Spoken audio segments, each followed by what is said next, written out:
देहरादून में डीएलएड प्रशिक्षितों ने शिक्षा मंत्री धन सिंह रावत के आवास का घेराव किया, जिसमें युवाओं ने दूसरे चरण की शिक्षा भर्ती निकालने की मांग की है और इसको लेकर प्रदर्शन किया है। साथ ही सरकार को उग्र आंदोलन की चेतावनी भी दी है। तो डीएलएड प्रशिक्षकों ने यहां पर एक घेराव किया है। शिक्षा मंत्री के आवास का घेराव किया गया। दूसरे चरण की शिक्षा भर्ती निकालने की मांग है और मांग पूरी न होने पर उग्र आंदोलन की साथ में चेतावनी दी है।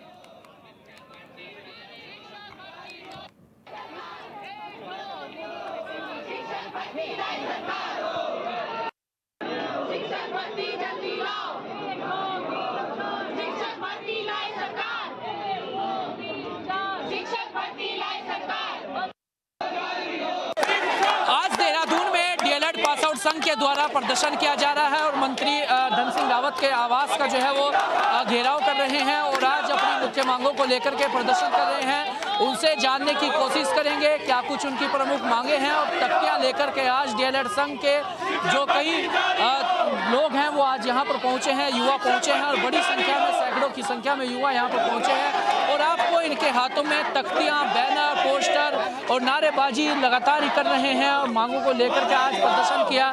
ये सामने आप तख्ती देख रहे हैं जिस पर लिखा गया है शिक्षा का दीप जलाएंगे, पलायन की छाप मिटाएंगे। वहीं इस तरीके के कई पोस्टर लेकर जो है वो युवा निकले हैं। ये सबसे अलग पोस्टर जो दिख रहा है, नियुक्ति के लिए धरना आखिर कब तक, तो ये सवाल सरकार से पूछा जा रहा है। युवाओं के द्वारा मंत्री धन सिंह रावत से जो है वो पूछा जा रहा है कि आखिर कब तक युवा जो है नियुक्तियों के लिए धरना देंगे। तो बातचीत करेंगे, कुछ युवा यहाँ पर हैं, उनसे बातचीत करेंगे। भाई साहब, आज क्या कुछ मुख्य आपकी मांगे हैं, किन मांगों को लेकर आज आप मंत्री के आवास का घेराव करने पहुँचे? जैसे कि सर, हम उत्तराखंड सरकार ने कुछ चुनिंदा सरकारी डाइट संस्थान यहाँ पर उत्तराखंड में स्टैब्लिश किए हैं। उसके बाद क्या होता है, यहाँ पर कोई भी प्राइवेट स्टैब्लिश नहीं है। तो हमारी मांग ये है कि सरकार सर से भी हमने, धन सिंह रावत सर से भी हमने बड़ी कही गई है। तो हमारे 2 साल का प्रशिक्षण होता है, कठिन प्रशिक्षण होता है। उस प्रशिक्षण के बाद क्या होता है कि हमें जॉब के लिए हम अप्लाई करते हैं। तो हम ये चाहते हैं कि हमारी जो प्राथमिकता है वो दी जाए। जैसा कि सर ने पहले भी आश्वासन दे रखा है कि आपका जैसे ही प्रशिक्षण पूरा होगा उसके बाद आपको भर्ती में जारी किया जाएगा। तो हम ये भर्ती लेके सामने आ गए हैं। भाई साहब, क्या कुछ मांगे हैं सरकार से और किन आज भर्तियों को लेकर के आप सड़कों पर उतरे हैं? कब से भर्ती नहीं हुई है, कब से नियुक्ति नहीं मिली है और क्या कुछ और भी मांगे हैं? जी, हमारी सिर्फ एक सूत्री मांग है डॉक्टर धन सिंह रावत जी से, जो हमारे प्रदेश के शिक्षा मंत्री जी भी हैं। सिर्फ एक सूत्री मांग है हमारी कि प्राथमिक शिक्षक भर्ती द्वितीय चरण जारी हो। जो मंत्री जी ने पूर्व में 3 महीने पहले हम प्रशिक्षुओं से वादा किया था कि हम द्वितीय चरण की जो प्राथमिक शिक्षक भर्ती है वो जल्द लाएंगे। प्रशिक्षु जो है आश्वस्त रहें, जैसे ही उनका प्रशिक्षण पूर्ण होगा हम अगले ही दिन वो विज्ञप्ति जारी करेंगे। परंतु 3 से 4 महीने होने के बावजूद भी ये विज्ञापन जारी नहीं हो सका है। मंत्री जी का अभी भी वही आश्वासन है कि हम 1.5 महीने में ये विज्ञापन जारी करेंगे। परंतु जो विभाग है, विभाग हमसे ये कहता है कि हम 3 महीने से लेकर 3 साल तक ये पीरियड कुछ भी हो सकता है भर्ती का। ऐसा नहीं है कि भर्ती जो है 1.5 महीने में जारी होगी। तो विभाग की जो कार्यशैली है वो थोड़ा हमें नागवार गुजरी है, इसलिए हम मंत्री जी के द्वारे आ रखे हैं। तो अगर आज कब तक यहाँ पर रहने का इरादा है और मांगे नहीं मानी जाती है तो फिर आगे क्या कदम रहेगा? जी, मंत्री जी से हम कठोर आश्वासन है वो लेके ही जाएंगे, वरना ऐसे मानेंगे नहीं। क्योंकि हम मंत्री जी से विभिन्न मौकों पे मिल चुके हैं।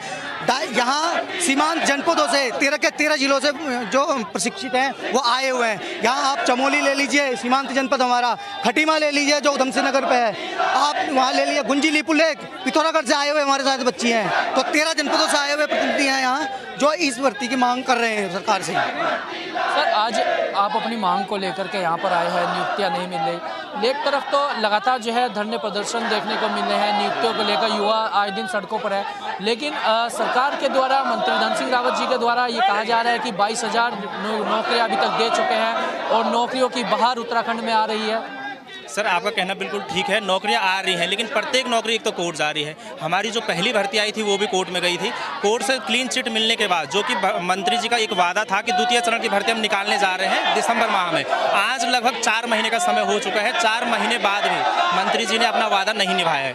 मंत्री जी से जब हम इस बारे में मिले तो उनका कहना है कि 1-1.5 महीने में हम भर्ती निकाल रहे हैं, लेकिन उसी बात को लेकर जब हम अपने अधिकारियों के पास जाते हैं तो उनका कहना है कि इस भर्ती को करने में लगभग 3 महीने से लेकर 3 साल का समय लगता है। यानी जो विरोधाभास हमें देखने को मिल रहा है उसी के खिलाफ हमारे आज ये रैली है कि आप जो कह रहे हो 1-1.5 महीने का समय, आपके अधिकारी तो उस समय को 3 से 4 महीने के लिए कह रहे हैं। रोजगार की आप जैसे बात कर रहे हैं सर, अगर रोजगार इस तरीके से दिया जा रहा है तो क्यों आज आरटीआई की तरफ जो हमें सूचना मिली है उसमें 3074 पद आज भी प्राथमिक विद्यालयों में खाली पड़े हुए हैं। अगर ये रोजगार लगातार दिया जाता तो शायद ये स्थिति आज हमारे विद्यालयों की नहीं होती। तो अगर आज मांगे नहीं मानी जाती तो आगे का कदम क्या रहेगा, आगे क्या? सर अगर आज ये लिखित आश्वासन हमें नहीं देती हैं तो जो हमारा आज तक शांति रूप से ये जो धरना चल रहा था इसे और तेज किया जाएगा और महारैली के रूप में इसे और उग्र किया जाएगा जब तक हमें एक लिखित आश्वासन नहीं दिया जाता है मंत्री जी और निदेशक जी की तरफ से। तो ये डीएलएड संघ के जो छात्र हैं, युवा हैं, उनके द्वारा आज ये प्रदर्शन किया जा रहा है और नियुक्तियों को लेकर के जो है वो प्रदर्शन किया जा रहा है कि इन्हें जो है शिक्षक भर्ती लाई जानी चाहिए, इसको लेकर प्रदर्शन है। और यहाँ से आज बैठे हैं और ये कहा कि अगर इन्हें कोई ठोस आश्वासन नहीं मिलता तो आगे वो है और इनकी मांग अगर पूरी नहीं होती तो आगे ये आंदोलन और भी बड़ा होगा और आने वाले समय में अगर ज़रूरत पड़ी तो उग्र आंदोलन की तरफ भी ये युवा जा सकते हैं। अब देखने वाली बात ये होगी कि इनकी मांगें कब तक मानी जाती है और कब तक शिक्षा भर्ती जो है वो लाई जाती है। अपने सहयोगी तिलक शर्मा के साथ मेहरून सैनी, HNN 24/7 देहरादून। इसी को अधिक जानकारी के साथ हमारे ब्यूरो चीफ अरुण सैनी हमारे साथ लाइव जुड़ गए हैं। अरुण, डीएलएड प्रशिक्षक यहाँ पर लगातार इस बात की मांग कर रहे हैं कि भर्ती यहाँ पर निकाली जाए और आज शिक्षा मंत्री के आवास का कूच भी किया है।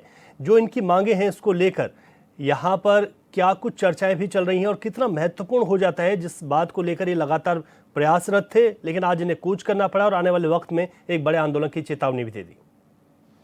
जी रवि, बिल्कुल देखिए, डीएलएड प्रशिक्षण जो है जो ले चुके हैं युवा, वो नौकरी को लेकर के और शिक्षा भर्ती में नियुक्ति को लेकर के और भर्ती कराई जाए इसकी मांग को लेकर के लंबे समय से लगातार जो है मंत्री के पास भी गए हैं और वहाँ से उन्हें आश्वासन लगातार मिलते भी रहे हैं। तो ऐसे में युवाओं का कहना है कि मंत्री उन्हें आश्वासन देते हैं, सकारात्मक आश्वासन देते हैं, लेकिन विभागों में उनकी बात नहीं सुनी जाती। विभाग वाले मंत्री की बात को नहीं सुनते हैं और वो कुछ का कुछ जो है युवाओं को बताते हैं जिससे कि युवा परेशान है। तो ऐसे में युवाओं ने ये भी कहा कि उन्हें कई विधायकों का समर्थन भी इसमें मिल चुका है। कई विधायकों ने ये लिख के भी दिया कि जो डीएलएड प्रशिक्षु हैं जिन्होंने प्रशिक्षण किया है, क्योंकि 2 साल का उनका प्रशिक्षण होता है, उसके बाद भर्तियां निकलती है, फिर उन्हें नौकरियां मिलती है, नियुक्ति मिलती है। तो ऐसे में उन 45 विधायक जो पक्ष या विपक्ष दोनों के ही मिलकर उन्होंने भी समर्थन दिया है कि इनकी भर्ती जो है वो निकाली जानी चाहिए। लेकिन ऐसे में जब उनकी बात नहीं मानी जा रही है और विभागों से उन्हें कोई सकारात्मक आश्वासन नहीं मिल रहा है तो ऐसे में आज उन्हें जबरन जो है वो कूच करना पड़ा और मजबूरन जो है आज उन्होंने यहाँ पर जो है शिक्षा मंत्री धन सिंह रावत के आवास का घेराव भी किया। वहाँ पर काफ़ी देर तक युवा बैठे रहे और ऐसे में उन्होंने कहा कि भर्ती जो है वो जल्द से जल्द निकाली जानी चाहिए और विभाग वालों से भी जो है जो कभी कहते हैं कि 3 महीने का समय लग सकता है, कभी 3 साल का समय लग सकता है। यहाँ तक कि कई युवाओं ने ये भी कहा कि उन्हें यह कहा जाता है कि पढ़ाई करो, कुछ और काम देखो। तो इस तरीके की बातें भी विभाग के द्वारा कही गई है, इस तरीके की बातें युवाओं ने बताई। तो ऐसे में अब इसको लेकर आगे कब तक ये भर्ती निकाली जाती है, हालांकि शिक्षा मंत्री के द्वारा आज भी आश्वासन उन्हें मिला है। तो ऐसे में अब देखने वाली बात होगी कि कब तक ये भर्तियां निकाली जाती है और कब तक इन युवाओं को जो है वो नियुक्ति मिलती है और कब तक जो है इन्हें रोजगार वो मिलता है। तो ऐसे में यही नहीं, युवाओं ने आज ये भी कहा कि अगर इनकी मांगों को नहीं माना जाता और उन्हें अगर भर्ती नहीं निकाली जाती, नियुक्ति नहीं दी जाती तो आगे वाले समय में ये महारैली भी होगी और एक उग्र आंदोलन की तरफ भी युवा जा सकते हैं। इस तरीके की चेतावनी भी दी गई है।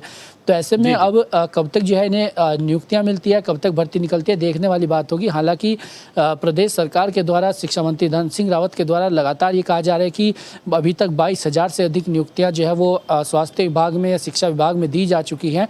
लेकिन ऐसे में युवा आज भी जो है अपनी नियुक्ति को लेकर के या कई अन्य मांगों को लेकर के लगातार सड़कों पर उतरते हुए दिखाई भी देते हैं और समय समय पर इस तरीके से मंत्री का घेराव भी करते हुए दिखाई देते हैं।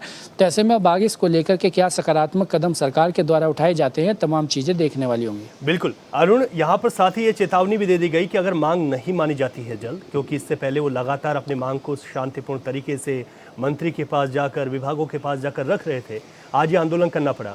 अगर मांग नहीं मानी जाती तो उग्र आंदोलन की चेतावनी दी है। तो जो संख्या है, अगर ये उग्र आंदोलन करती है तो ये कितनी बड़ी मुसीबत भी बन सकती है, और क्या लगता है संख्या को देखते हुए कि सरकार इस पर कब तक फैसला ले सकती है?